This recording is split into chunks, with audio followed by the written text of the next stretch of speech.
Hi, it's me, Tim Dodd, the Everyday Astronaut. Hey, it's Saturday, and there's a rocket launching. I hope you guys had a great Friday and Saturday so far. We're going to see technically the largest flying rocket launched tonight. This is the second time a Delta IV Heavy is launched this year, and that's quite surprising because it doesn't fly that often. So, of course, like I've been trying to get you guys on, let's just check this out. This is, of course, everydayastronaut.com. You can go to pre-launch previews, and this is the one that's going to be launching, and look at that, 38 minutes. Look at how it even lines up perfectly with up in the top part of your screen. You should see we have a time until launch thing. Isn't that great? Don't I have like the coolest team that helped me do things like this kind of stuff? So here we go. This is what this is. This is United Launch Alliance, which is the joint venture of Boeing and Lockheed Martin. They're launching a secret satellite tonight. This is literally, I know it sounds like cheesy and clickbait, like top secret. It is. It's from the National Reconnaissance Office. So this is a satellite that we don't know almost anything about. Sorry, that's just the way this thing goes. That means that we don't really know where it's going. We don't really know what it's doing. It's just out there doing stuff for Department of Defense, really. So this is taking off this is a West Coast launch tonight. So if you're over there in California, take a look up in the sky in a few minutes and, well, maybe you'll see something for a minute. But here's the deal. So I'll finish talking about this. I always get distracted midway through this. This is my ADD life. So this is taking off at Slick 6, which is Space Launch Complex 6 at Vandenberg Air Force Base on the West Coast, about 3 hours northwest-ish of Los Angeles. And Slick 6 is a really interesting launch pad. It's actually going to be in one of my upcoming videos about canceled space programs. It's going to be in like the alternate history section of canceled space programs because it has a ton of history. This same launch pad was supposed to fly humans for 2 different programs. For the MOL Gemini program, the MOL, and for the space shuttle was actually supposed to fly out of Vandenberg Air Force Base. And it got basically done, and it looked amazing. It looked like a James. They even had a space shuttle out there. They took Enterprise out there and did a full stack space shuttle sitting on this launch pad. And then it never got to fly because, unfortunately, when Challenger blew up, it kind of reshuffled the entire space shuttle program. But that would have been so cool to see it flying from there because it's a gorgeous launch site. We probably won't see it tonight because it's going to be dark already. So, of course, this booster is not recoverable. This is a 3-core booster, so it will look, those of us are probably, you would have a hard time missing the words Falcon Heavy in the past year. It looks similar to that where it's 3 common core boosters. These are literally basically 3 Delta 4s strapped together, just like the Falcon Heavy is basically 3 Falcon 9 strapped together. Of course, it's a little more complicated than that, but it's essentially what it really is. So the boosters are not recoverable. The fairings are not recoverable. The second stage is not recoverable. But this is only the 11th flight of the Delta IV Heavy. This is the 38th flight of a Delta IV rocket, the 9th mission for ULA this year, but the 132nd mission overall for United States or for United Launch Alliance. That's a lot. Here's a great, of course, graphic from Jeff Barrett, who does these for our website. He also does them for himself too, but he does it now as well, keeping these up to date. So say thanks to Jeff because these are just awesome. A nice way to just quickly get a glance at what we're doing. Yeah, so there's kind of the rundown. Some fun facts here before I take you guys' questions. Check my Twitter. Yeah, I know. I mean, people are saying I need to check my Twitter. Is it something new that Elon tweeted? Because I hate to say it, but I'm kind of getting sick of this Elon guy. Oh, big man, does carbon. Okay, so it seems like let's just pull this up here. Yes, Elon tweets at me. I think he's halfway stalking me a little bit because I had some of these things I didn't even tag him, and let's see. So let's go. Okay, why don't we finish what I was doing and then I'll check Twitter for you guys, everybody. Let's finish this up real quick. I wanted to tell you some fun facts about Delta IV Heavy real quick before we move on. So this is interesting. The Delta IV Heavy uses 3 RS-68 main engines, so it burns hydrogen and liquid oxygen.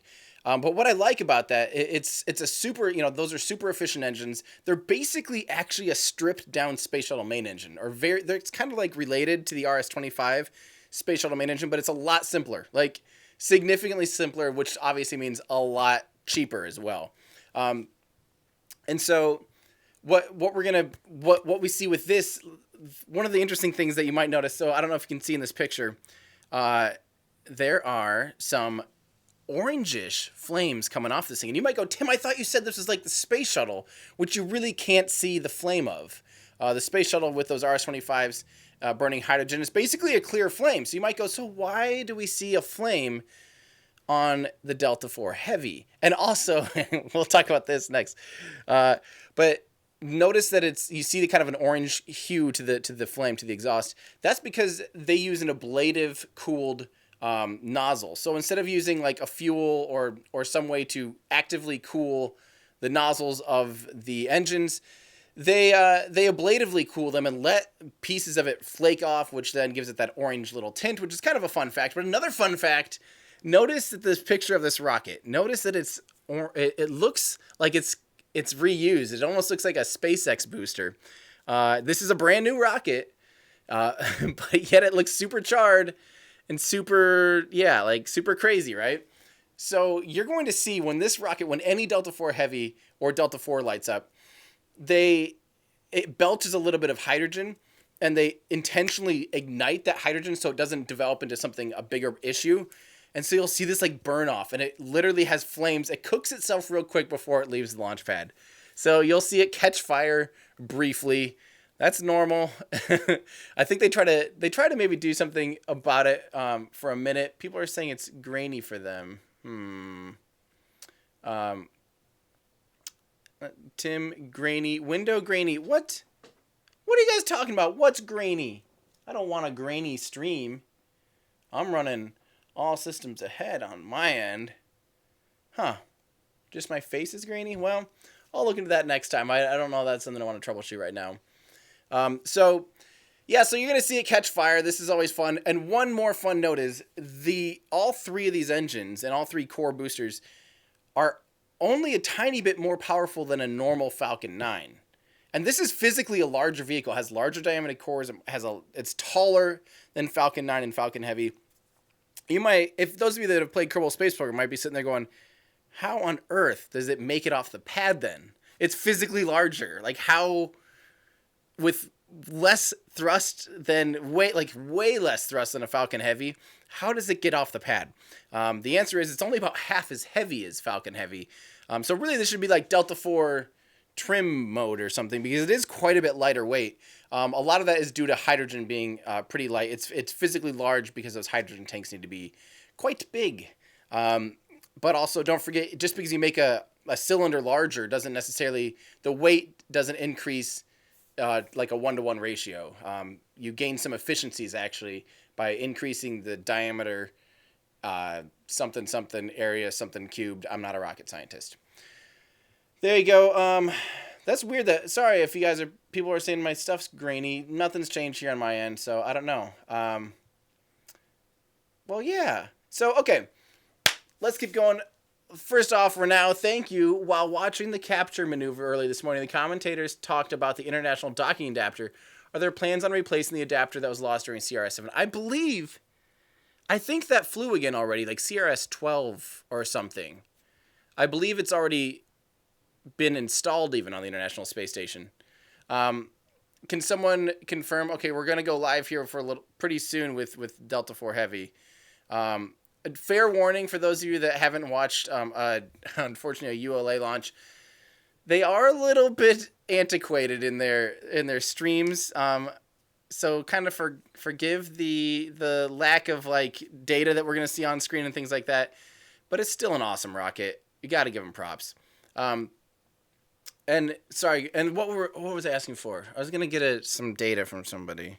Anyway, let's read this real quick because Elon's been doubling down on this thing. So let's start at the beginning. We were talking about these grid fins, and I'm like, man, those are massive, aren't they? Still shocks me every time.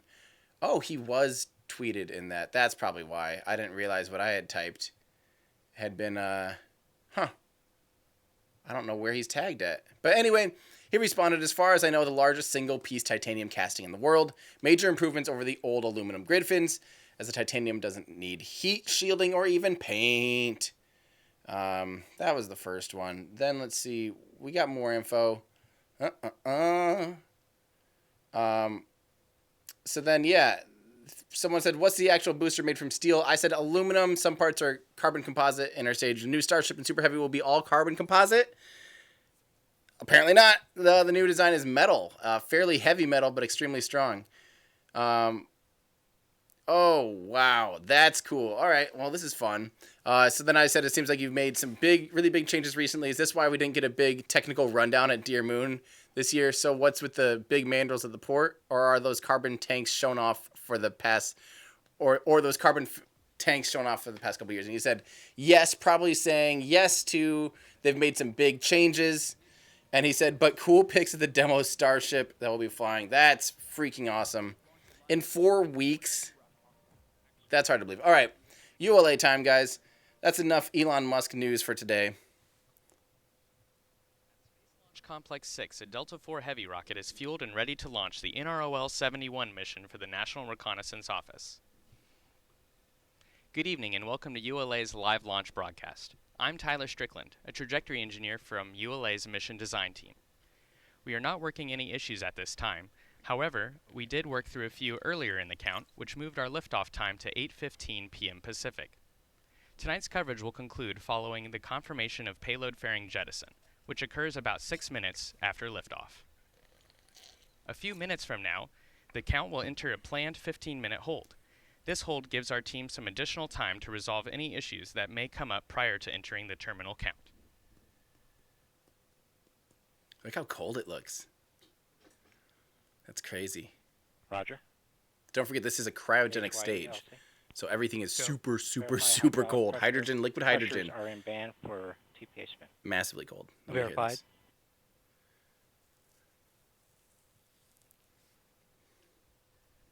Kurt Garmendia, the 30th Space Wing's weather officer, recently briefed the launch team on current weather conditions at Vandenberg Air Force Base. The probability of violating launch constraints is 10%. The ground winds are 10 knots out of the northeast, and the temperature is 55 degrees Fahrenheit. So the weather is within the launch commit criteria for our planned T0 of 8:15 p.m. Pacific. So yeah, so I've got our launch time here for you guys. There you go. That seems to be accurate right now. As I mentioned earlier, our coverage will conclude following payload fairing jettison. Our launch team is currently working through the final preps, so let's take a look at a preview of some of the events we'll see tonight. We have ignition Looking of the good, Tyler. RS-68 I love engines. it. 2, 1, 0. We have liftoff of the United Launch Alliance Delta IV Heavy rocket for the National Reconnaissance Office. 3 Delta IV RS-68A main engines ignite and generate more than 2.1 million pounds of thrust to lift the rocket away from the pad. Shortly after liftoff, Delta IV begins a pitch over to attain the proper flight path while minimizing the pressure the vehicle experiences during flight. The Delta IV reaches Mach 1, the speed of sound, at 1 minute 22 seconds.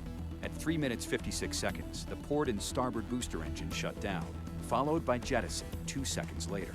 The center booster engine then throttles to full power to maximize performance.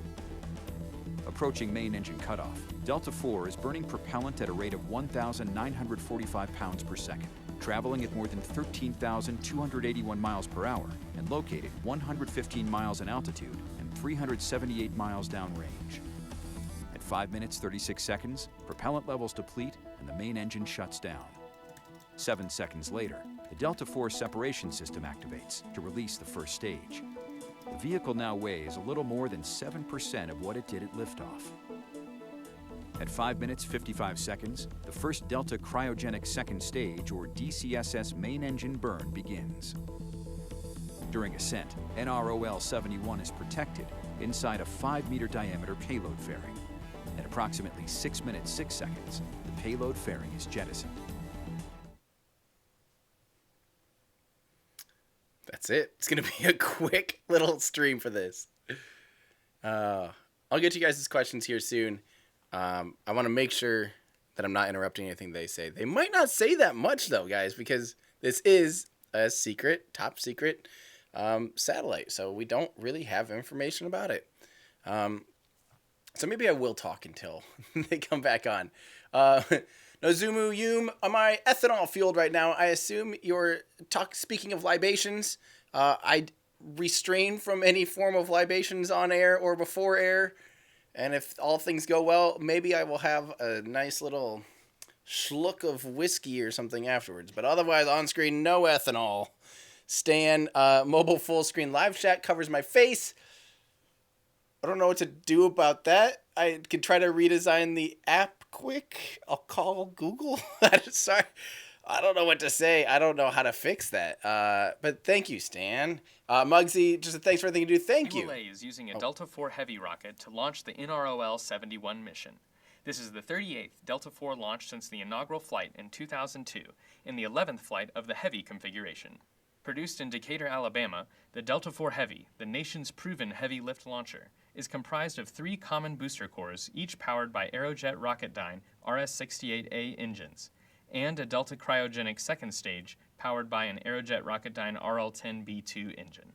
The NROL 71 payload is protected during ascent by a 5-meter diameter payload fairing. Let's have a look at a few of the events that took place in preparation for launch. On October 26th, the spacecraft, encapsulated inside the payload fairing, was transported to the Mobile Service Tower, or MST, at Space Launch Complex 6 and mated to the Delta IV Heavy rocket. Earlier this week, the Mobile Assembly Shelter, or MAS, was moved to its launch position.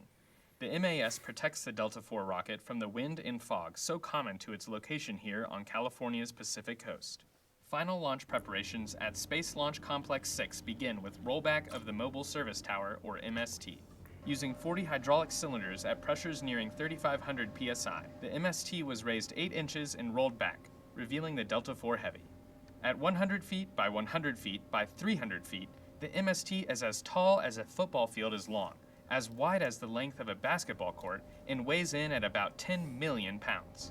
Using a carriage transporter system traveling at about a quarter mile per hour, it takes about 25 minutes to roll the MST to its launch position 300 feet east of the rocket. The Delta IV Heavy stands 232 feet tall, or about 23 stories, and weighs about 1.6 million pounds fully fueled. The 3 Delta IV RS-68A main engines produce more than 2 million pounds of thrust. Approximately 6 minutes later, at stage separation, it weighs just 7% of what it did at liftoff. 21 minutes. Looks like my countdown's still on it. Hopefully that holds. So, sweet. Real quick, I want to jump down to the, will you be able to see it from Los Angeles, from Reed Heath? I think you should be able to, actually, since it's night. These engines actually burn pretty bright, those RS-68As with the ablative coating. It's pretty bright. The NRO is a joint organization engaged in the research and development, acquisition, launch, and operation of innovative overhead reconnaissance systems necessary to meet the needs of the intelligence community and the Department of Defense. The NRO is recognized for its innovative intelligence collection systems that are used to develop highly accurate military targeting data, support international peacekeeping and humanitarian relief operations, and to assess the impact of natural disasters. The art for today's mission depicts an eagle as a symbol of both freedom and the nation, providing a fitting mascot to represent NRO's support to our nation's warfighter. The initials JLC on the foreground dog tag are in honor of Colonel Joshua L. Chamberlain, a Union commander who was awarded the Medal of Honor for his heroism at the Battle of Gettysburg on July 2, 1863, when he held the Union Army's southern flank at Little Round Top against a repeated assault from Confederate forces. Colonel Chamberlain's heroism, leadership, and commitment to service before self exemplifies the ethos of the American warfighter who the NRO is committed to serving each and every day. The art also includes the NRO mission number 71, along with the Delta IV Heavy and Vandenberg Air Force Base to indicate both the launch vehicle and location. The motto, "Serving Those Who Serve," rounds out the logo and represents the NRO's commitment to delivering the mission on time to the warfighter and intelligence community. Okay. So that was abrupt. Okay, so let's real quick. Okay, I wanted to mention... Oh, shoot. Did you see how the building split in half? We anticipate entering the planned 15-minute hold momentarily. The team is still working to an 8:15 p.m. Pacific launch time. That's good. If you've ever seen a Delta IV Heavy lift off, you may have noticed it seems to emerge from a cloud of fire.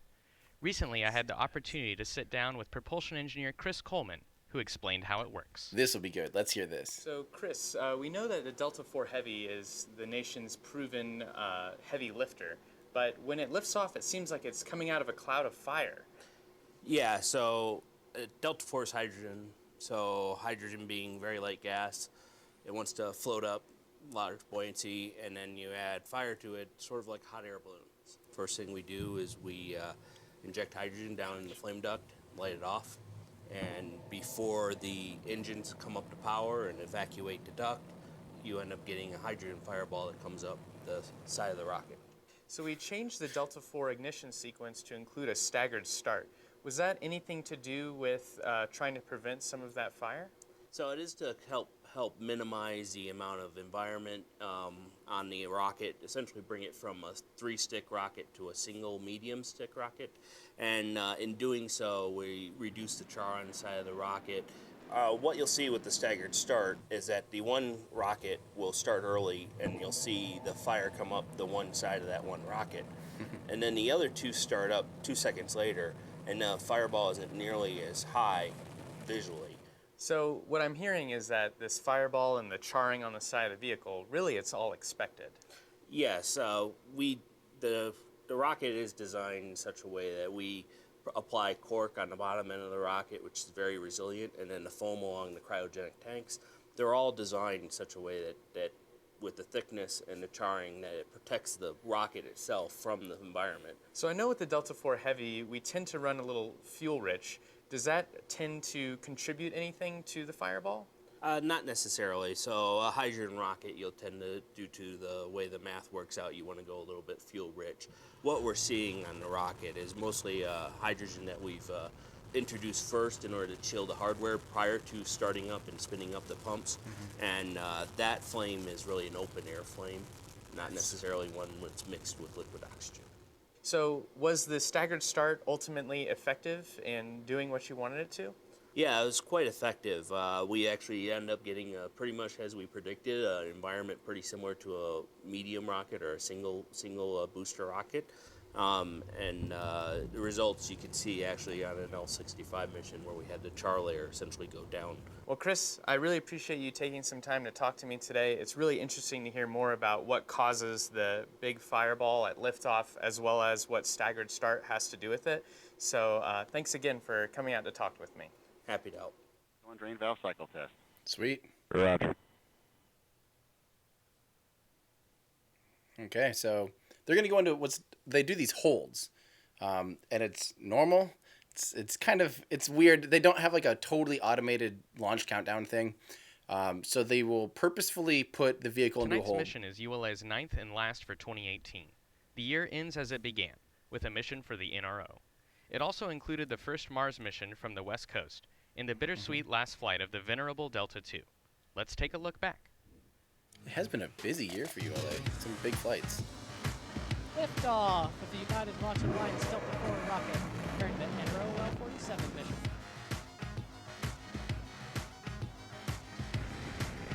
Liftoff of the Atlas V rocket. Liftoff of the Atlas V. Goes S. I messed with that one. Liftoff of the United Launch Alliance Atlas V rocket with Space 11. Liftoff of the Atlas V and NASA's InSight. Liftoff of the mighty Delta IV Heavy rocket with NASA's Parker Solar Probe. Liftoff of the final Delta II. And liftoff of the AEHF-4 mission carried by United Launch Alliance Atlas V rocket. That's awesome. They had a big year. Those are some big missions. Parker Solar Probe was a huge mission. Obviously, it required a Delta IV Heavy. This is obviously physically a large mission. T-minus 4 minutes in holding. This is a 10-minute built-in hold. Sweet. LC Yeah. switch to not ready position. They're nailing it. Yep. ALC, please set the countdown clock for a new T0 of 041500 Zulu. Roger. Sweet. This is the first time I've had my built-in countdown clock like this in the screen, so I think it's on time still. LC countdown clock has been set for a new T0 of 14:15 Zulu.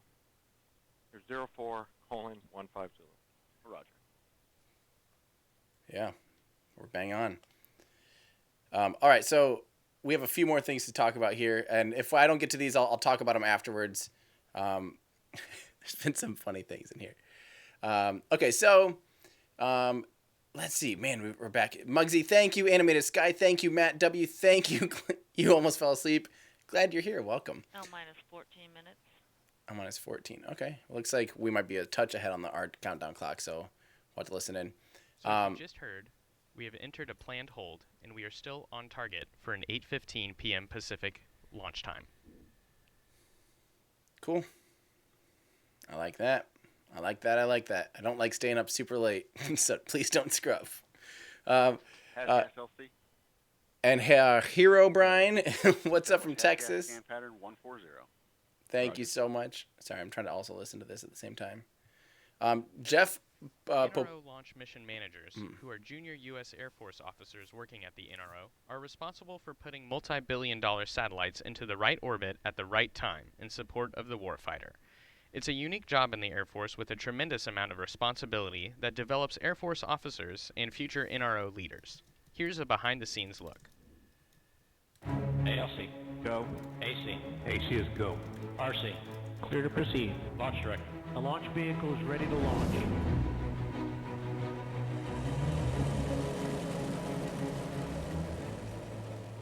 The National Reconnaissance Office is focused on overhead intelligence, really focused on our satellite systems that are able to provide persistent overhead intelligence, especially focused on areas of denied access. A mission manager is responsible for mission integration, and what that means is we have a whole team of folks that are responsible for making sure that the launch vehicle is secure, is safe, is well built, and it goes through the proper factory processes. We also have a whole team that does that on the satellite vehicle side. My job as a mission manager is to bring those two together and really focus on the payload to launch vehicle interface. I was the mission manager for NROL 55. It's one of those unique jobs that you kind of get hand-selected for just based off of job performance. It's a job that's very unique in the Air Force that you, at a very junior level, are able to be responsible for a multi-billion-dollar satellite. When I started as a mission manager, I was 27 years old. It's been a great experience for me at such a young age to have that opportunity to really excel and to learn by doing, not by watching others do.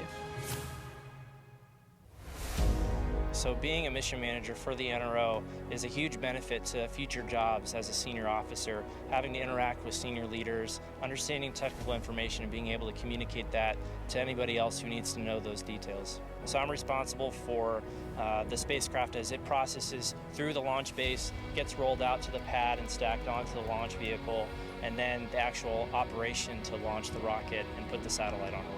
The people who make the decisions, the mission director, the program director, they have a lot of responsibility to make sure that this payload gets put on orbit safely. But the fact is that I'm the guy who knows exactly what's going on with the mission on a day-to-day basis, and I'm the one who's explaining all those details to the people that are high up in the organization.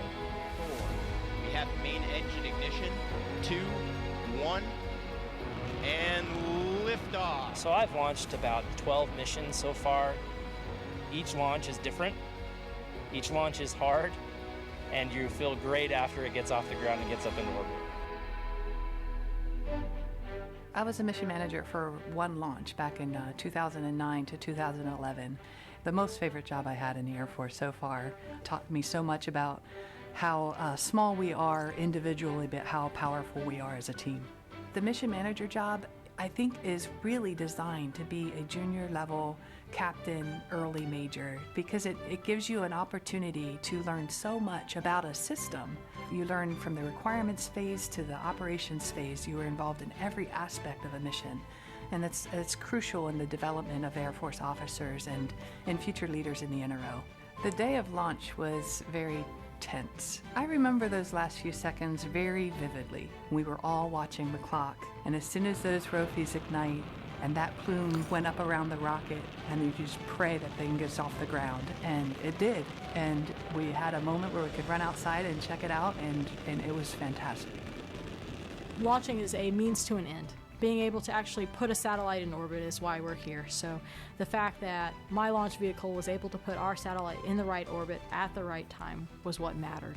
And so once we got confirmation of that, it was the moment I had been waiting for, which is to really be able to celebrate our accomplishment.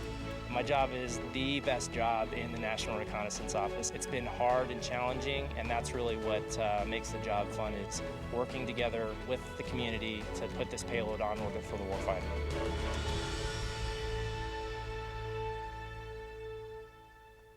minutes. Sweet. There still may be a few more things that pop up, so sorry if I just stopped talking suddenly. Okay, so what's up from Texas? From Hero Brian, howdy. Jeff Wino, Tori Bruno interview. I'm actually planning to reach out to him very soon.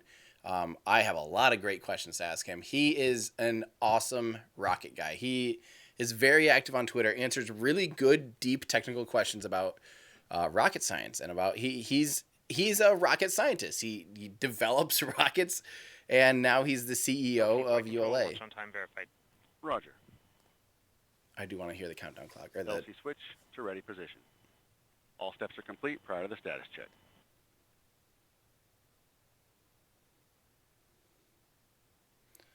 Okay, I think that's good. Not hearing anything bad. L minus 8 minutes. Okay, yeah, my clock is a smidge ahead, but we'll hopefully have a closer countdown by then, and then I'll kill my clock. So, so I would love to do an interview with Tori Bruno. I need to line that up. I have a lot of really good questions, and I just love having the opportunity. In the planned built-in hold. In a few moments, launch conductor Dylan Rice will pull the team for the final go to pick up the countdown. 31 engineers and managers will be pulled for system status and readiness to proceed with the launch. This is the final status check before launch for all Delta vehicle systems, ground systems, the spacecraft, and the US Air Force Western Range. The readiness poll includes hydraulics, pad water deluge system, electrical systems, pneumatics, propulsion systems, flight control, and propellants. Let's listen in as launch conductor Dylan Rice performs the final polling of the team. This is the good stuff. This is a great little chart. Status check to proceed with terminal count, first stage systems, propulsion. Go. Hydraulics. Go. Locks. Go. LH2. Go. Second stage systems, locks. Go. LH2. Go. Electrical systems, airborne. Go. Ground. Go. Facility. Go. RFFTS. Go. Flight control. Go. COM. Go. TC cubed. Go. Operation support. Go. Pneumatics. Go. Umbilicals. Go. HASGAS. Go. ECS. Go. Redline monitor. Go. Quality. Go. Ops safety manager. Go. ULA safety officer. Go. Vehicle system engineer. Go. Anomaly chief. AC is go. Range coordinator. Clear to proceed.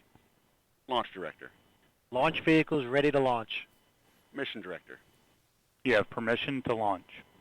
That's what I Proceeding like with to the hear. count. ALC verify T0 is set for 0415 Zulu. Verified. L minus 6 minutes. MEQ establish swing arm lock pins pulled. Active. Polling is complete, and the launch team has given the go for launch. The countdown will resume approximately 2 minutes from now. At T-minus 4 minutes and counting, we will enter the terminal count and begin securing the second stage liquid oxygen tank. At T-minus 3 minutes and 32 seconds, CBC liquid hydrogen and liquid oxygen tank securing is started, including closing the propellant fill and drain valves. Also at T-minus 3 minutes and 32 seconds, vehicle transfer from ground facility power to its own internal battery power will be complete. At T-minus 3 minutes, the vehicle ordnance system will be armed, and the CBC liquid oxygen and liquid hydrogen propellant tanks are verified to be at flight pressure and flight level. At 2 minutes prior to liftoff, the team will verify that the hydraulic system is pressurized and confirm CBC, DCSS, and FTS battery voltages. At T-minus 1 minute and 20 seconds, the team will begin securing the second stage liquid hydrogen tank. At T-minus 60 seconds, Western Range readiness is verified. At T-minus 50 seconds, the DCSS liquid hydrogen tank is secured at flight level. At T-minus 15 seconds, the ROFIs are ignited at the base of the vehicle to burn off excess hydrogen. At T-minus 7 seconds, the starboard CBC engine is ignited. At T-minus 5 seconds, the port and center CBC engines are ignited. Liftoff will occur at T0. Strange to go from an outside one to then the other two. You'd think you'd go middle so that you don't have like asymmetric weight between the two side boosters. That's very interesting. Okay, we're hopefully going to see their countdown clock moving here in a second. This is Delta Mission Control at T-minus 4 minutes and holding. We anticipate releasing the hold in just a few moments. Okay, so my clock is officially kind of cabbage, but... T-minus 4 minutes and counting. 3:59. 3:55. Second stage lock, secure at flight level. Ground pyros enabled. Yes. The countdown clock has resumed and we are go for launch at 8:15 p.m. Pacific. Sweet. This is looking good. So this will be it'll take off pretty slow because it's such a low thrust to weight ratio at sea level. But what it lacks in thrust to weight ratio and high thrust of these RS-68 engines, it makes up for in crazy efficiency.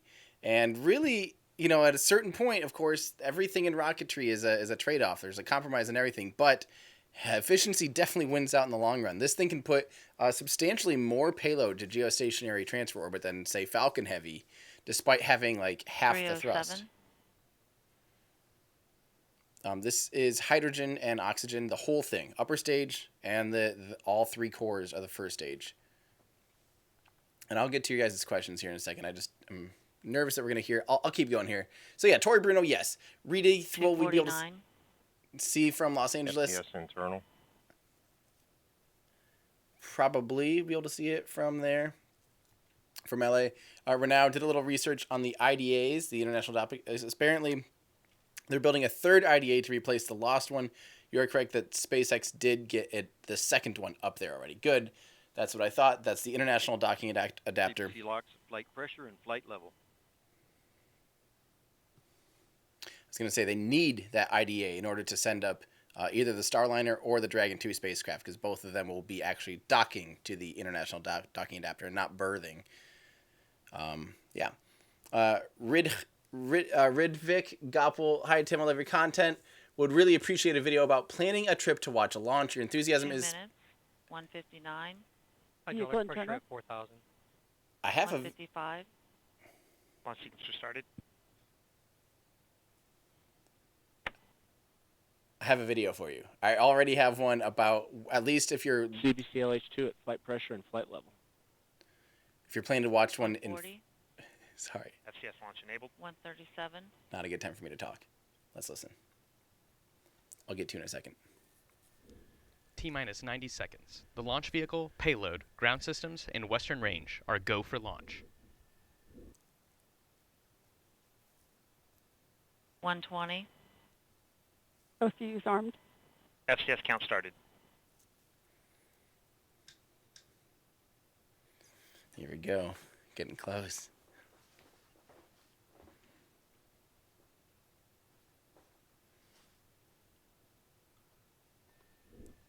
T-minus 1 minute. Start box, go. Rock, report range status. This is the Rock. The range is green. Yes. 50.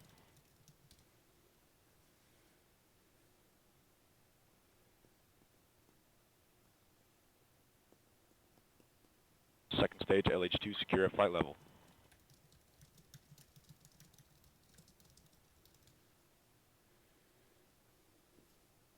30. Status check. Go Delta. Go NROL 71. Yes. 23.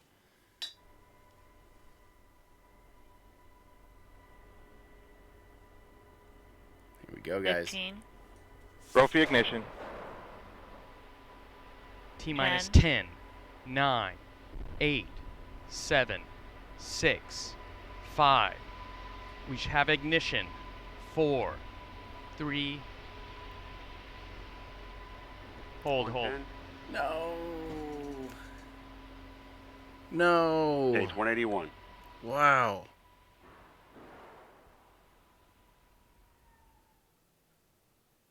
No. The good thing is it's still there. That's the important part.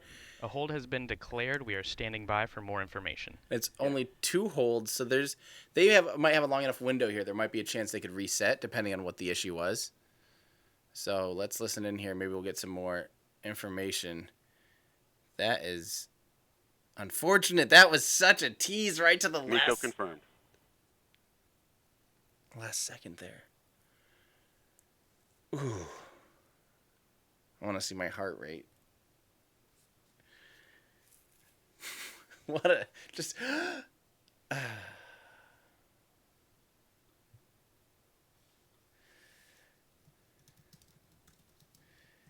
Dang it. Hopefully we figured something, hopefully we actually get some information on what it is here soon, so we're not stuck here guessing what's going on. I bet you a bunch of the pad cameras will have... Flight control aborted at approximately T-minus 7 seconds. Did the TISR abort? Roger.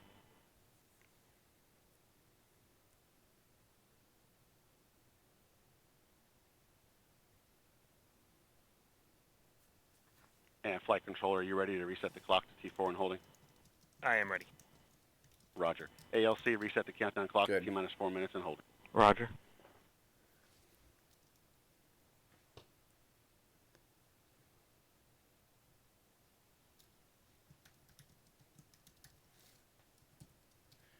So this one will get double charred. So that means also the launch photographers will have a chance. Their pad cameras will probably get triggered both of those times when it does the belch of the flame. So they'll get double the opportunities because this is going to be a double toasty Delta 4 Heavy. I don't know if a Delta 4 Heavy. Countdown clock has been reset to T-4 and holding. Roger. FCS is in pre-flight mode. Roger. That's a good thing. Prop 1, verify safe RS-68 shutdown and purge configuration as follows. We're active.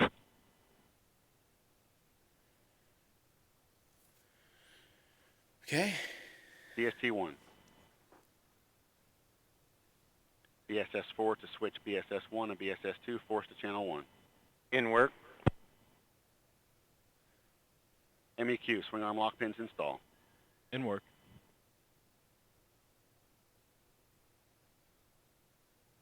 So they're bringing in that swing arm to hold onto the rocket. It is still topped off in fuel.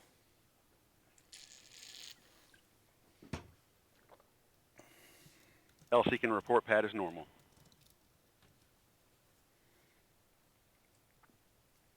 ALC establish engine cooling water off. Water off.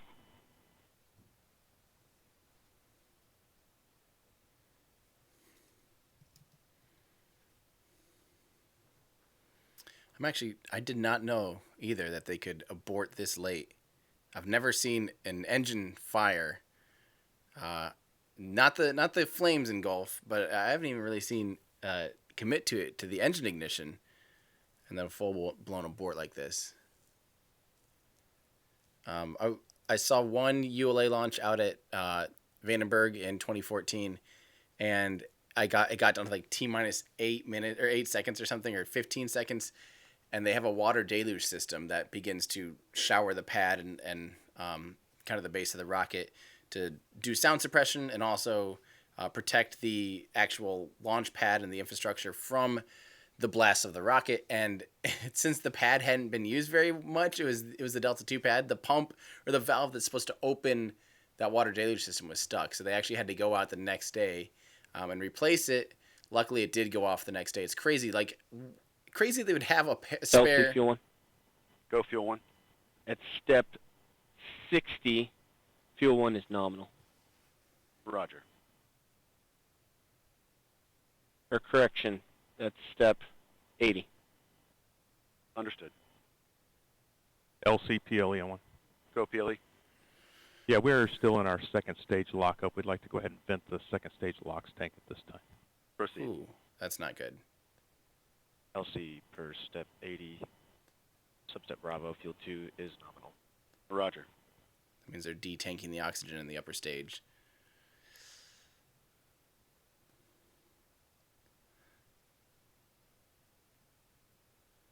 Not entirely sure. MEQ. Go MEQ. Lock pins are installed. Roger. Not entirely sure what that means.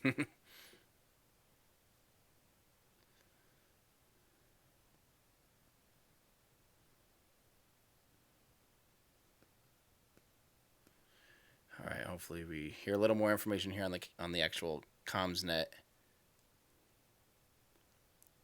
Love to know what triggered that abort. And since they're venting the oxygen in the upper stage, it is a pretty small tank. Like, they could top it back off relatively quickly, but just the idea that they're detanking is... Or they said venting. I don't know if they said detanking. LC, it's USO. We did scan, and pad is normal. Roger. USO pad status normal. LC, this Prop is 1's nominal. pad is normal. Roger. OSM pad is normal.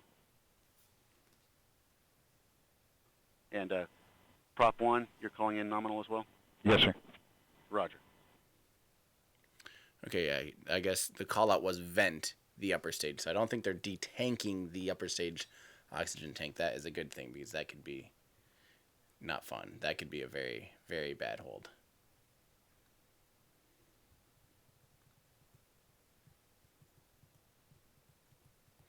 Well, I'll tell you what. I'll make a deal with you guys. If it doesn't go off, if it ends up being like a 4-hour-long hold and something, or something that we're still going to stick around for, I'll make it up by LC building... LOX 2.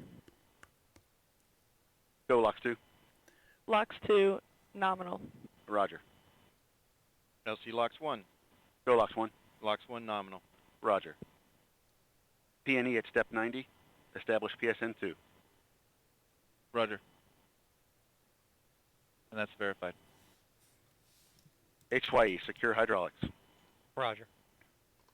A hold was called approximately T-minus 7 seconds due to a problem detected by the terminal countdown sequencer rack. The clock has been reset to T-minus 4 minutes while the team evaluates the next step. Reset. PNE, verify nose cone purge on and set heater to 164 degrees. Verified.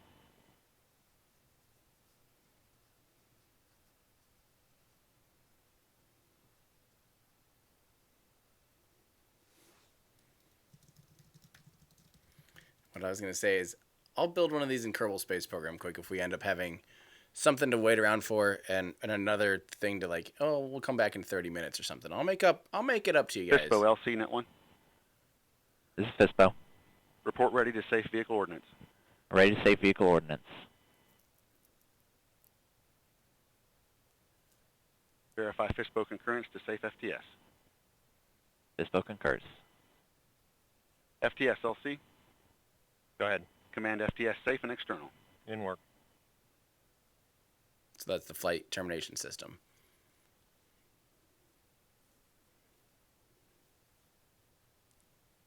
I don't, in the Discord, Mel Ray X is asking how big the launch window is. I don't actually know how large of a launch window is.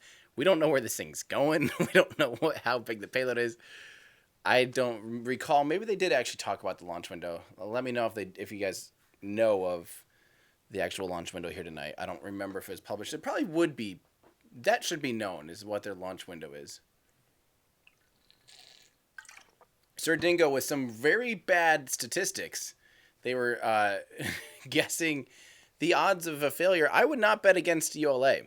The Delta IV Heavy is 100% successful. It had a partial failure on its very first launch, but it still was overall success.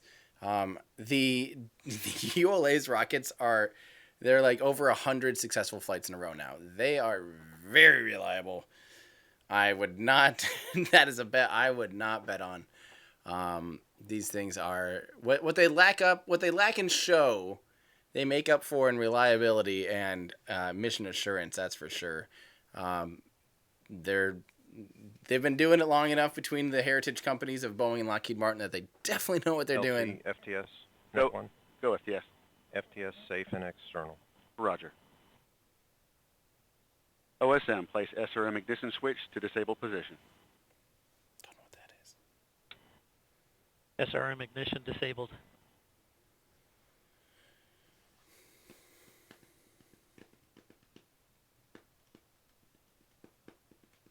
Lucas asks if you'll be able to see this from Florida. Unfortunately, no. This is on the opposite coast. This is coming out of Vandenberg Air Force Base. MEQ, report swing arm system secured. In California. Secured. ALC on TC emergency panel. Remote cameras normal. Normal. PNE, configure helium supplies. In work. Flight controls ready to proceed to detanking. Roger. All personnel proceed to Operation 80. Scrub detank. LD, LC, net 1.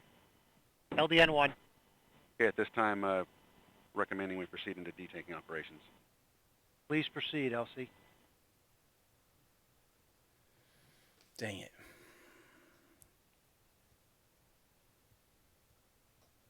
No space today. Dang it. Flight control, terminate option 910 and reset 910 flags. Well, there is a chance it might not be done tonight. I'm not giving up yet. Because they haven't called a full-blown hold, or like a... They should tell us any minute here. I believe it's just a reset. So I don't think they have enough prop margins to do a full retank on these.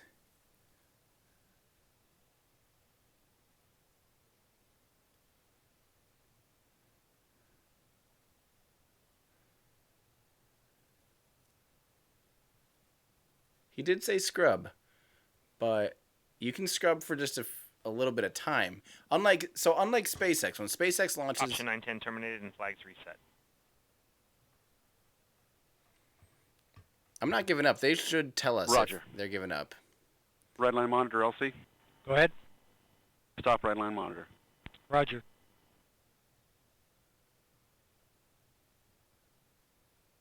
Redline monitor stopped. Roger.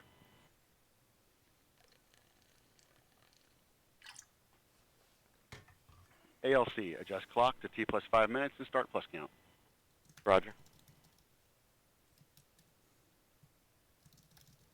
Has gas, LC. Go ahead, LC. Proceed with CBC loading has gas scan pattern 305. Roger.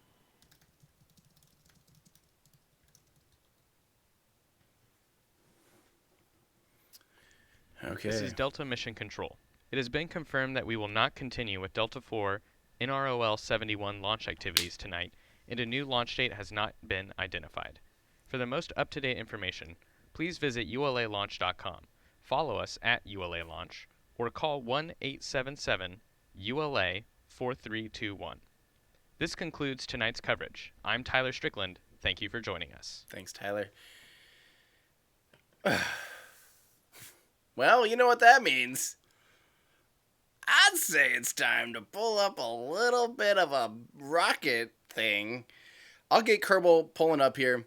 We'll play for just a minute. I'll just throw one of these guys together. We'll build a super fast Delta 4 Heavy so that we can at least get our Delta 4 Heavy love on this evening. I don't want to go to bed without receiving the gentle caress of 3 Common Core boosters. So, I have a lot of questions to answer here real quick while this is firing up. We've got Kerbal loading up in the background. Well, thank you very much, Ridvik. I was letting you know I do have a video about where to see launches in Florida. It gives you literally like pinpoint locations, what that vantage point looks like, where all those pads are located. Excuse me, I need to do something for that on the West Coast. I need to probably reshoot that East Coast one. I feel like my videos have changed a lot in the past year. I went from very like to like a little more serious. I think I'm just kind of honing in that tone.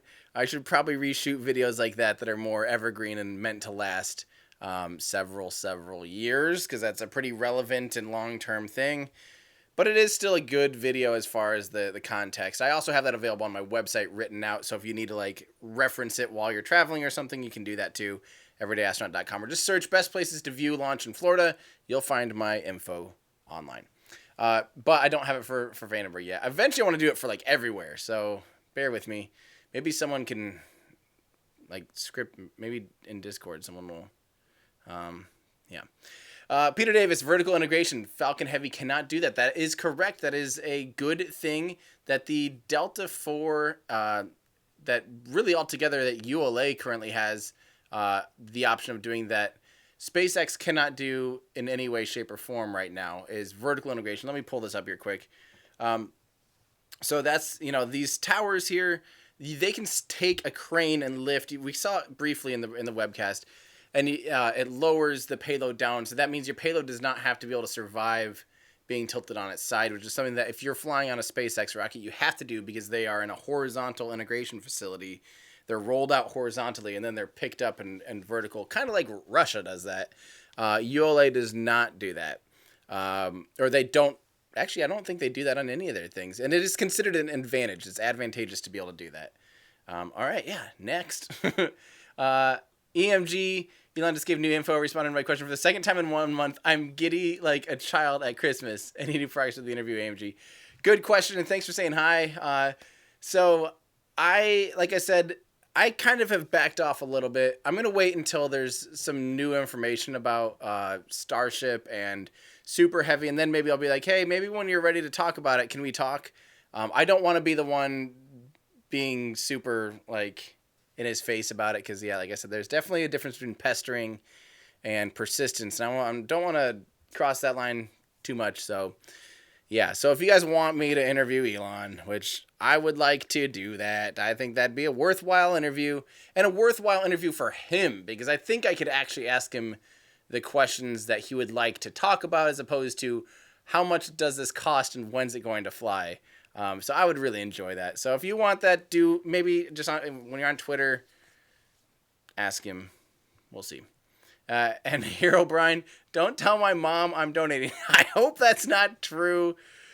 I don't want to get in trouble, but thank you or your mom for the donation. 3 parents, thank you. 3 parrots, not parents, although 3 parents is a pretty good name. I wonder if that's taken.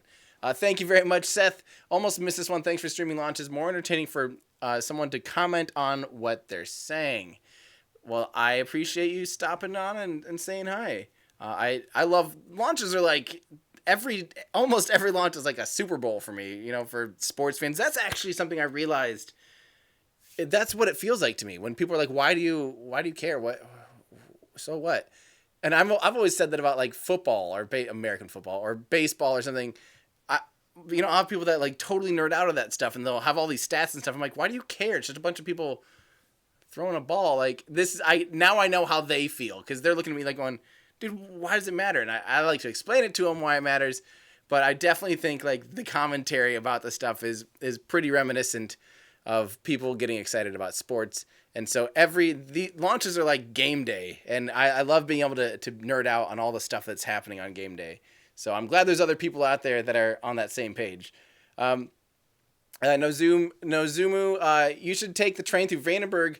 The train route goes right through Vandenberg and station and the base that you can watch it from. Yes, that is. I've never done that, but I know where that train station is. I had to drop off my producer at that train station after we shot for a minute in Vandenberg. And we just sat there hanging out. It's way cool. You're like in the middle of the base. You can see the SpaceX launch pad in the background. I think it's called like something beach, something beach station, Seal Beach or something. I don't remember. Someone will know exactly what it is. Surf Beach, I think. I think it's called Surf Beach. There's a Amtrak station right there.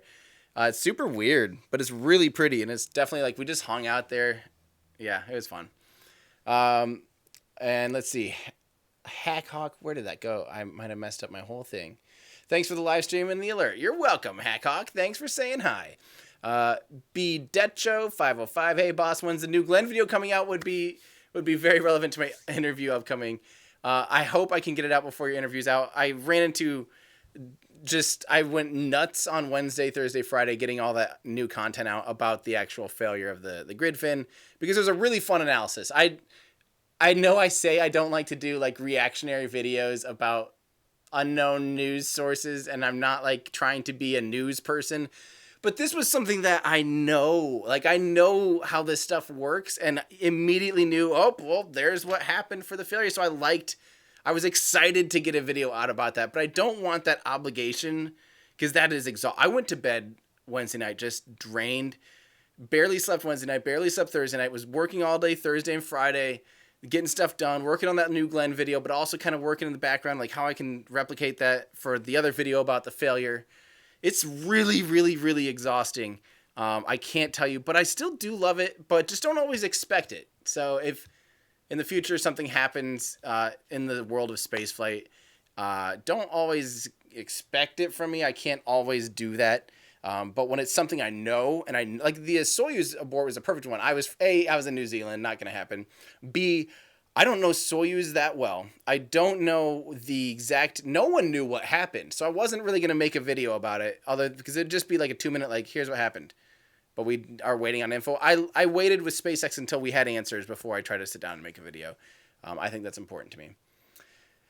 So stand by for the new Glenn. That was a long rant. I'm doing a lot of animations for this new Glenn video. I really like it, and I'm really excited about new Glenn. So stand by. That should be out. I hate saying when it should be out because it never works out. It'll be out hopefully by midweek. So stand by for that. I'm really excited. Grumpy House. Tim Dodd, a steely-eyed missile man. Thank you. Steely-eyed missile man. That's quite the compliment. Also very Martian of you. Kyle RL, thank you very much. Isaac Lau, what fuels are used by the Delta IV? They use on both stages and the upper stage and all three common cores. They use hydrogen and oxygen. So liquid oxygen. So it's hydrolox, very efficient. Metuzafula. Thanks, I learned a lot from you. I wish they have VR instead of a wide-angle camera soon. Then I could imagine launching myself in orbit. That would be great. I hope soon we have the bandwidth to be able to do stuff like that. I could see a company like Rocket Lab or something, a new startup company being like, you know what, we're just going to do something super different. We're just going to stick a 360 camera on these and try to develop some bandwidth system that will allow you to watch it all the way into orbit. That would be awesome. Someday, I'm sure once we have like a global internet constellation from some company, like, I don't know, if only someone was making a global internet satellite constellation. Yeah, that would be fantastic. Let's light this. Grumpy House, let's light this candle. Sorry. Jahan, thank you very much. Wildebeest, what's the launch payload? We don't really know. And again, if you need to know anything, I normally write it a little bit in the description, but I also have the pre-launch previews, everydayastronaut.com pre-launch preview. You're going to get a nice little rundown on everything we know. So this one we really don't know. It was a classified satellite. We either rewatch the replay of this one, or next time it comes out, I'll do the whole spiel, but really, we don't really know. So, yeah, there you go. Kurisu.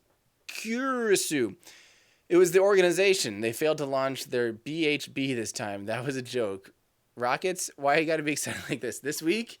I don't really know what exactly this means, but thank you. Thank you. Joshua Walker, Space Shuttle STS-51 had a T-minus 2-second shutoff once. You're right, it did. That was a full-blown abort. Scrubbed, because the main engines were firing, and they shut it down.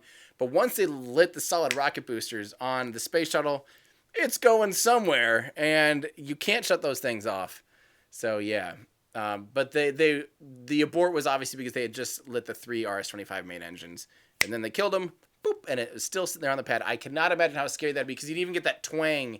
The space shuttle, when it launched, since it has that off-center thrust, it has this little twang in it, and it's really cool, actually. I love watching videos of it.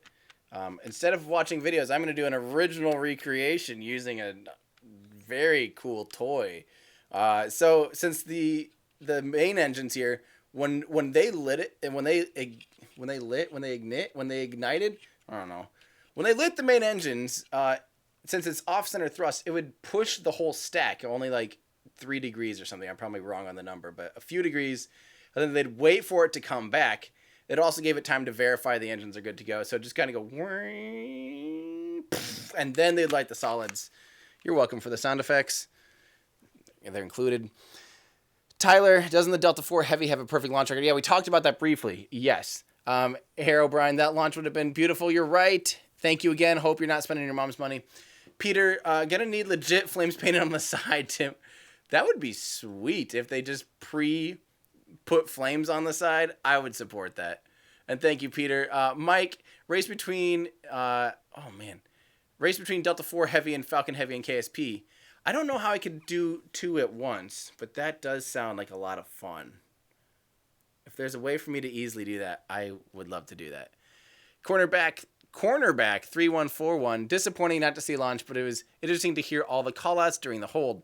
I think it gave a little perspective on just how complex the rocket is. You're right, Cornerback, and I do love that ULA. That's one of my favorite things about ULA is we get to hear a lot of the activity over the radio. It just gives you a lot of insight, a lot of perspective, and I love hearing all those callouts too, because I always end up learning something as well. So good point, good call, thank you.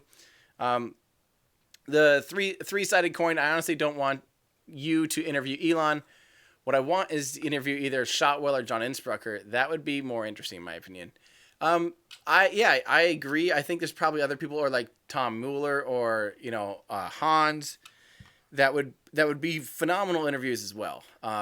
The only thing about interviewing anyone else at SpaceX is you're going to get their PR answers. You're going to get the answers you've heard everyone else say, because they have to be very tight-lipped. Elon, on the other hand, no one reprimands Elon when he says, well, at least not really that much. When he says something, he will let cats out of the bag. You're very not likely to have Gwyneth Shotwell or anyone else at SpaceX let a cat out of the bag and get some true insight. I would love to interview them on a personal level and talk about, especially like Gwyneth's record and how she got into aerospace is really cool. Her work career is amazing. I would love to hear more about that. But as far as getting information out of someone about SpaceX, there is no better person than Elon. Everyone else is going to be pretty tight-lipped. But thank you for the tip. Tyler, interviewing Elon would be sweet. Your question during the passenger reveal, he sounded really excited that someone knew what they were talking about. Well, thank you, Tyler. I did feel that as well. It was, it's crazy. The whole time he's talking, he's just staring at me through the crowd too, which was, that's interesting. But that does mean that like you could tell he actually connected with the question instead of like, oh, another thing about money. There's two things you can't really talk about in the aerospace industry. It's money and time, because neither one's relevant, because everything's going to be sliding around here and there, and things just happen when they happen, unfortunately. So yeah, Riley, hi, and thank you, Tyler. Riley, Starship being made out of fairly heavy but extremely strong metal. Sounds like titanium. That would be... I have no idea anymore. Starship is going to look and do nothing that I'm expecting anymore. Who knows? Yeah, in 4 weeks, we might start seeing pictures of a mock-up. I've got mock-up all over my face. I don't know if anyone has that reference. Let's see. Elon's been tweeting again. I just want to take this moment to see what he's talking about. Okay, Tesla. Wow, okay, here we go. So, suborbital hopper guy demo will be in 4 weeks. I will believe it when I see it. I would love to see that. Both, okay, what's this saying? Is Super Heavy in development at all, or just Starship right now? Both, but demo Starship is being built now, whereas Super Heavy hardware will start getting built in spring. That is crazy. That's crazy. Ho, ho, ho, ho, ho. Yeah. Count me in for that. All right. Spacebird, just Google KH12. That's what NROL 7071 looks like. That's a good... I will do that. KH12. I'll pull that up for the next... next video. I'll use this as a resource. There we go. Sweet. I'll read up on this, and I will have that available next time we're doing the live stream and just speculate. I'll probably want another source on if that's what it looks like and if that's what it is. No offense to you, but I want to double check my facts as well. So thanks, Spacebird. I will look into that. Thank you very much.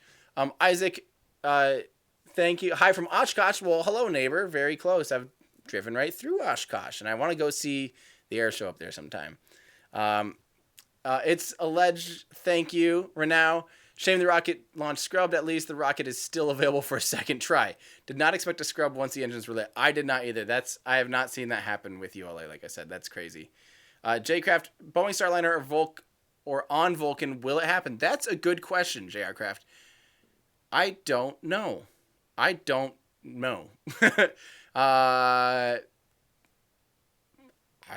not sure. Yeah, I will have to wait. Maybe that's a good question that I would be able to ask Tori Bruno if I do an interview. When I do an interview with Tori Bruno. Tori, I'm coming for you.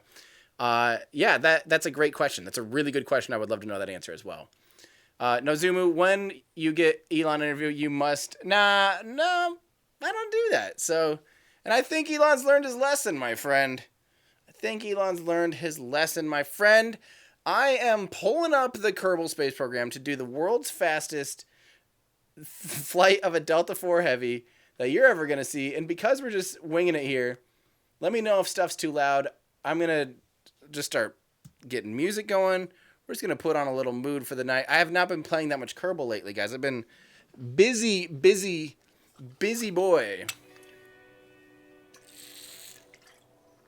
All right, let me know how the levels are out there.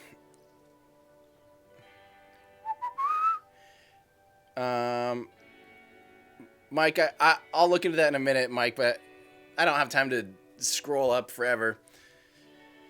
All right, so here we are. This is Kerbal Space Center. Here we go. So we're going to put a big old guidance unit in it. We're going to stick a big old battery in it. And then we're going to stick a big old payload in there. Let me know about those levels, everybody. I'm just winging this now. Incon would be interesting. All right.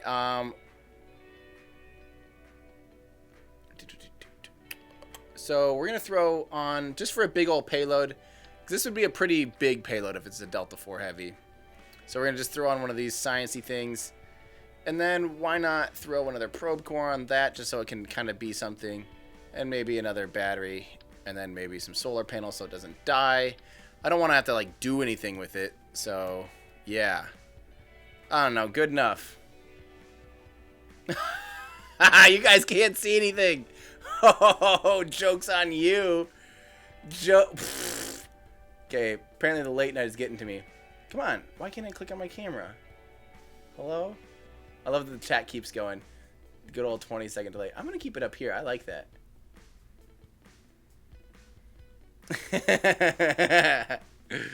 Gotcha, guys. Gotcha. I got me too in the in the meanwhile. All right. We're going to 3.75 core. That's not quite accurate, but it's the one that can be orange, so too bad. All right. Looks good. Raising it up. Not raisins. Don't get confused. I didn't mean raising it with like raisins. Rising it up. No, wrong. Oh, no. 3.75. We can't make orange. I want this to be orange. I want this. This needs to... Oh, no. I forget what the things are. Yeah, that's the one. Oh, what should I do? I don't know what I'm going to do here, folks, because if we have to... I think it has to be orange, right? I don't have tweak scale either. Well, too bad. We're just going to do this. We'll do an engine plate here. Actually, you know what? Screw it. We're going 2.5 meter. And we are... It has to be orange. If it's not orange, what's the point? Oh, it's a legend. Thank you. I didn't know that anyone cares for me playing Kerbal. Okay. Thank you. 2.5 meter can be orange. Yeah, that's why I'm going down to 2.5. Thank you for your tip. Clamshell deploy on. Mr.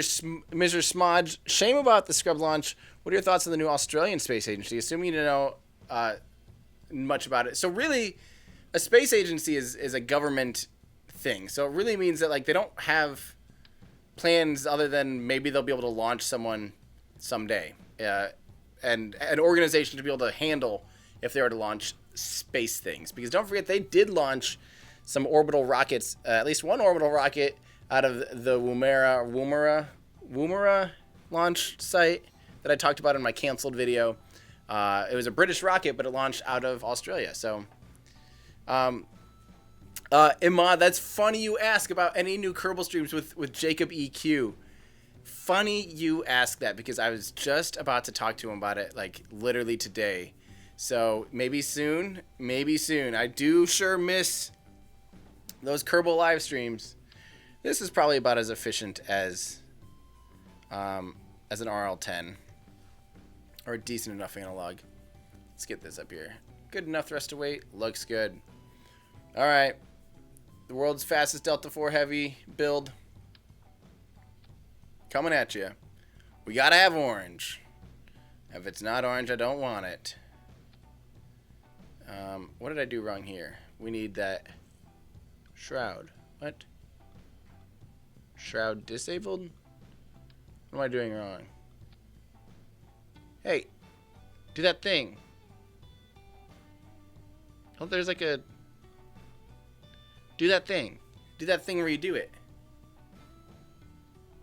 NROL is December 11th, so 3 days. I hope that doesn't coincide with the next. Oh, settle down, Siri. I hope that's not going to coincide with the Rocket Lab launch. Do you have to have a decoupler below the engine? I thought that was the point of doing this thing. I thought that's how this works these days. I'm supposed to, like, fill it in. This is supposed to fill it in, guys. I swear.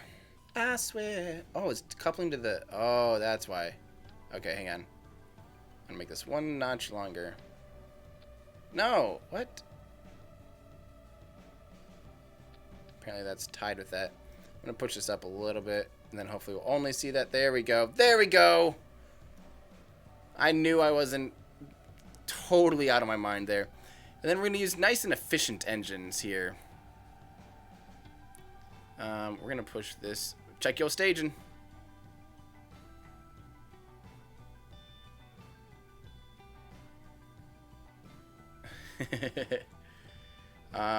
Is this tall enough? I don't think it's tall enough. But we could also do...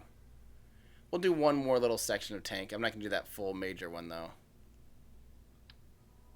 Wah, wah. There we go.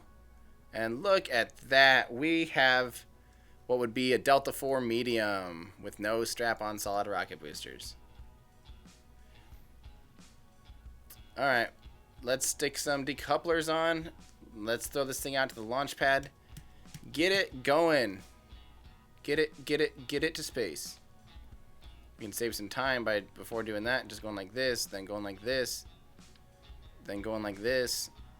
Give me them rockets, baby. Nice and easy. Delta IV Heavy might be one of the easiest rockets to build in the Kerbal Space Program. If you disagree, you're wrong. I am manually going to strut it just so it looks right, because otherwise it just looks weird. Something like this. Hey, don't go radial on me. What are you doing? Something like that. I'm going to push these in a little bit. They look a little too far out there. You know, aesthetics matter. Factually. But then to keep them real sturdy, we're going to still do this. And just give them some auto struts. And then we're going to do a little bit of a pyro just to make sure the tanks clear each other. Something like this. Put this up on the decoupler. Another one of these is to make sure they peel apart properly in stage separation. Whoop. Okay. Looks good. I think we're ready. And the one thing I'm going to do is I'm going to manually dethrottle that mid-flight so that we last longer, because they don't have fuel crossfeed. Same as Falcon Heavy. There's no fuel crossfeed on this. There we go. Delta IV Heavy. Proportions look wrong. Proportions look wrong. That looks dumb, Tim. I really messed this up. I'm going to double that. And then you know what? I'm going to do this. Remember, I could have just had a full-size one by now, but whatever. Another full one in there. Sometimes you got to live a little. Sure. Another one of these. If you don't like Kerbal Space Program, you're out of luck, because guess what? We're playing it. There we go. That looks gooder. Oh, but now our thrust to weight ratio is wrong. You got to have a high enough thrust to weight ratio to get off the pad. Looks like I got a little too willy-nilly on this. That's closer. Okay, I think we're going to have to empty out a few tanks. Ooh, that's a good way for me to handle that, actually. That way the center core is going to burn longer. 0.95, and we got to get off the pad in the atmosphere. Oh, man. Taking away fuel. Taking away fuel. Lighten this thing up. Oh, we still got to strip it down a little. Whoopsies. What? Excuse me. Excuse me? I need a little help. Forget about it. Launch. We got to have a high enough thrust to weight ratio. Otherwise, we're not going anywhere, Peter. I know you want to see this thing succeed. We've already had one scrubbed launch today. Ain't nobody got time for another one. There we go. This will crawl off the pad. All right, Delta 4 Heavy.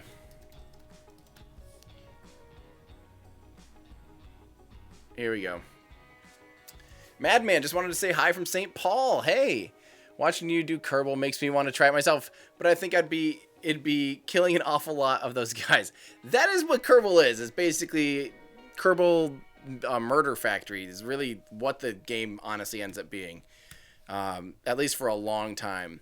But what I wouldn't be worried about killing the guys. I'd be more worried about killing your social life and or your family life, because this thing can be a real time sucker. Staging is wrong, according to Discord. I disagree. Here we go. 3, 2, 1, hip hip. And 3, 2, 1, hip hip, go. Oh, just lumbering off the pad. Look at that. So slow. So slow and so strong. And thank you for Now Gaming, by the way. Nah, she's good. So slow and so sleek. Everyone, just let's do some close-ups.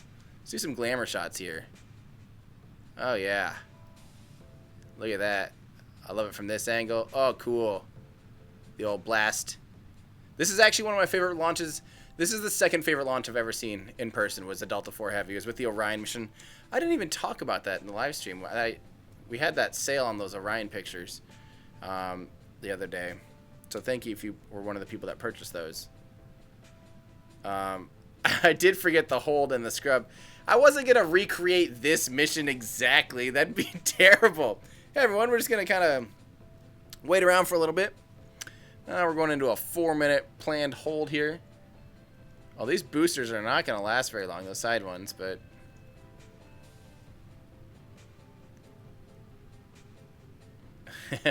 I did forget to do this shot of the Orion capsule like I have. That would have been pretty cool, actually.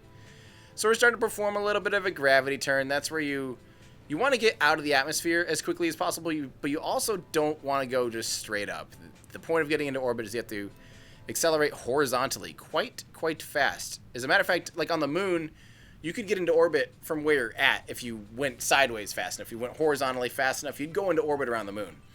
You want to make sure you're at the tallest point on your exact orbit, because otherwise you'd run straight into a mountain. But the only reason you have to go up at all from Earth is to get out of the atmosphere, because that atmosphere is very strong, slows you down a lot. So this is why we're doing this gravity turn, slowly arching over like this. And we'll kind of just continue to do that a little bit here. Andrew, best game ever. I'm a college student, no money. Don't worry about the money. Worry about the life that you will lose while playing this game, because it will suck all of the life out of you. Your life will be gone. That's a good question. By the way, whoever initially said that watching me play this makes you want to play it, Madman, you said that. I can't even, my YouTube channel, like, or when I log into YouTube on my TV, a lot of the stuff I see is Kerbal, and I swear, if it's, Scott Manley or Marcus House or Matt Lone or somebody playing Kerbal, I almost immediately have to throw down my laptop and just start playing along too. Like, it's almost impossible to watch someone play Kerbal and not want to play Kerbal, because that's just what it is. Here we go, stage separation. Oh, that was a vicious stage separation. Oh, wow. They had a little too much power, if you ask me. The vehicle's inducing a mild roll upon itself for some unknown reason. But it's okay. In real life, the core, I think, burns for an additional 90 seconds, the center core, because it had been... In real life, it throttles the engine down after liftoff, so that it can conserve some fuel in that middle core stage. This is way too powerful of a rocket. We're going to get super into orbit and have, at least in Kerbal Space Program. Oh, nice. Paul Jr. has my patch on your jacket. That looks awesome. That looks awesome. I don't even care how silly it looks to throw this over into the stream, but we're doing it. Look at... Oh, I can't even do it. I'll try opening that in a second. That looks great. Oh. Okay, so we're already in a super elliptical orbit. Look at this. We are way out here, going towards geostationary Kerbal orbit. Hey, now my stupid thing is working. That This was not working the other day. Trajectory, I was trying so hard to use it, and it just wasn't working. Dang it. What's that thing in the ocean? ASDS. This thing, that's, I don't know, probably just spare parts of other rockets. Oh, yeah. We have done stage separation, but I don't really care. We're going to eject the fairing. Uh-oh. Interesting. Did you try rocking it?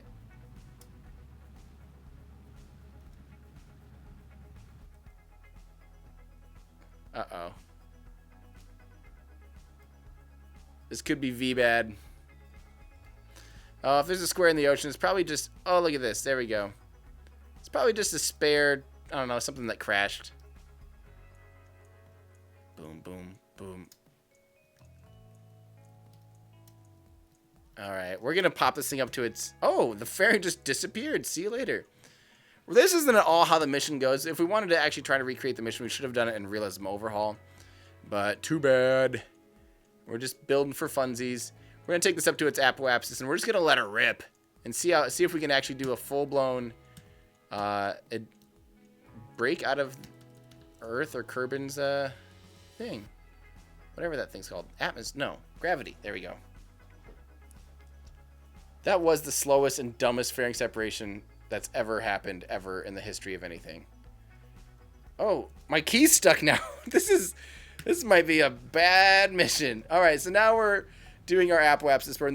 We're at our highest point, and you can see here by burning here, by speeding up, it raises our lowest point in our orbit. So this is our periapsis, our lowest point. If it was on Earth, it'd be perigee. You can see that's raising because we're speeding up. We're therefore missing the Earth, essentially, or Kerbin, by more and more and more. We're just gonna let the stage. We're just gonna let it go. See how it does.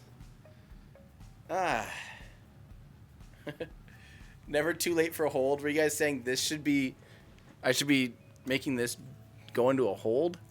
We're going into a pre... I like how I built this science lab thing, or sent it up here, and it doesn't even have a docking port or anything, so it's just basically... We decided in a very expensive manner to essentially throw a really expensive thing away, is what we're basically doing. But, you know, that's life. Okay, so we have a long way. So I'm going to even speed this up, because some of us wouldn't mind going to bed tonight at a decent time. Wouldn't that be something? I don't know what that's like.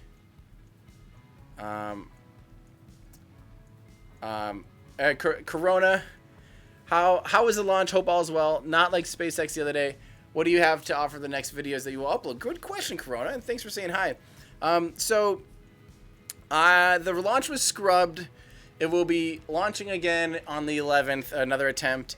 They actually ignited one of the engines and then they scrubbed, which I've never seen ULA do. That was pretty crazy. Here we go. We did get out of the atmosphere already. What is this?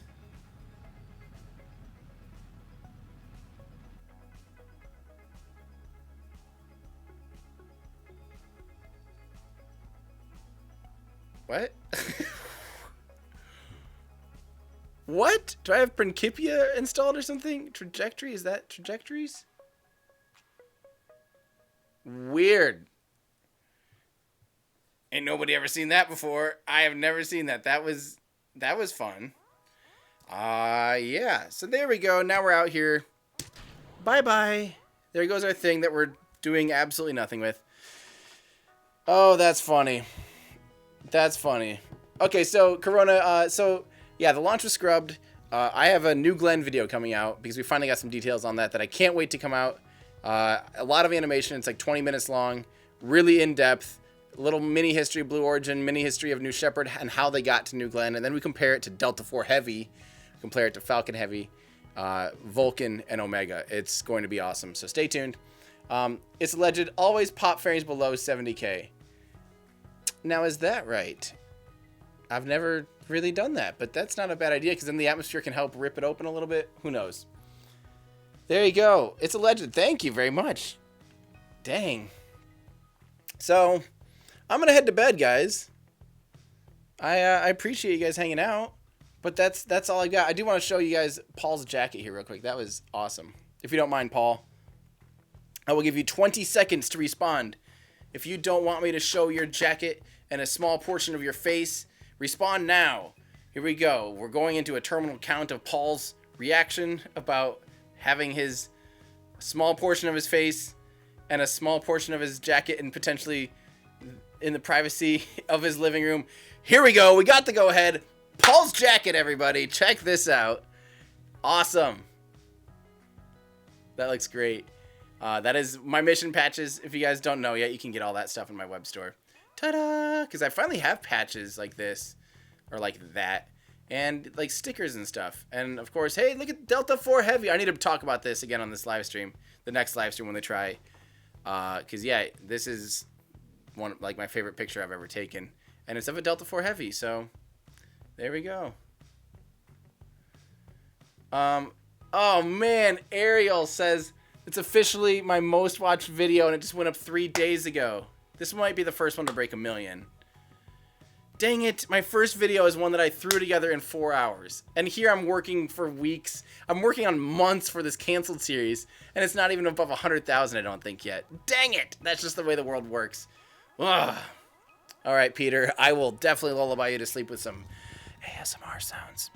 Now you're gonna have to go to bed because the music's probably ruined it.